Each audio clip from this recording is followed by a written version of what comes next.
यह सत्य है कि आप अपने अवचेतन सोच और विश्वास की वजह से व्यक्तियों की अलग अलग ढंग से प्रतिक्रियाएं होंगी। उदाहरण के तौर पर, यदि आप नाविक के पास जहाज पर जाकर सहानुभूति दिखाते हुए कहेंगे, साथ ही आप बहुत बीमार दिख रहे हैं, क्या आप बीमार तो नहीं महसूस कर रहे हैं? ऐसा प्रतीत होता है कि आप बीमार होने वाले हैं।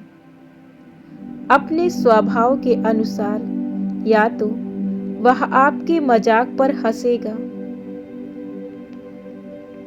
अथवा थोड़ा चिड़चिड़ाहट महसूस करेगा।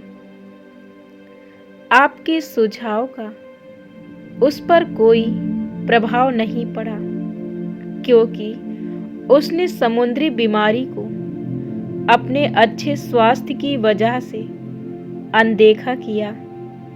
इसलिए उसे कोई डर अथवा चिंता नहीं हुई, बल्कि आत्मविश्वास हुआ।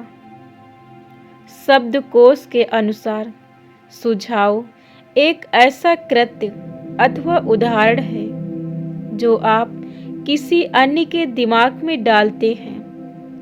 एक मानसिक प्रक्रिया जिसमें विचार या सोच जिसका सुझाव दिया गया उसे स्वीकार कर कार्य करना शुरू कर देता है। आपको याद रखना होगा कि कोई भी सुझाव अवचेतन मस्तिष्क में नहीं थोपा जा सकता जब तक चेतन मस्तिष्क इसके लिए सहमत ना हो।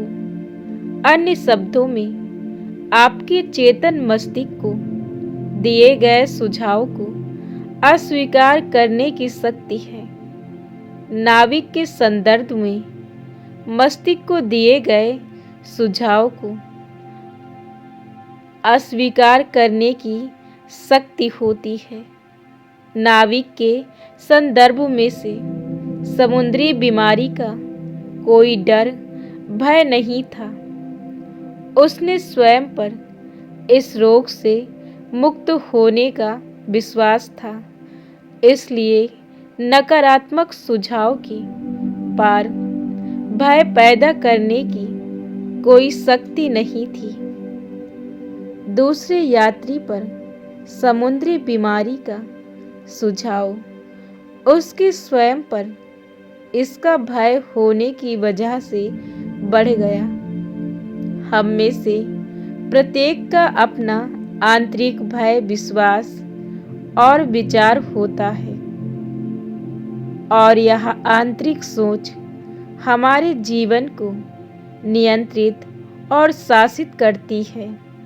सुझाव में कोई अपनी शक्ति निहित नहीं होती जब तक कि मानसिक रूप से आप इसे स्वीकार ना करें। सुझावों की प्रकृति के अनुसार आपका अवचेतन मस्तिष्क सीमित प्रतिक्रिया देता है,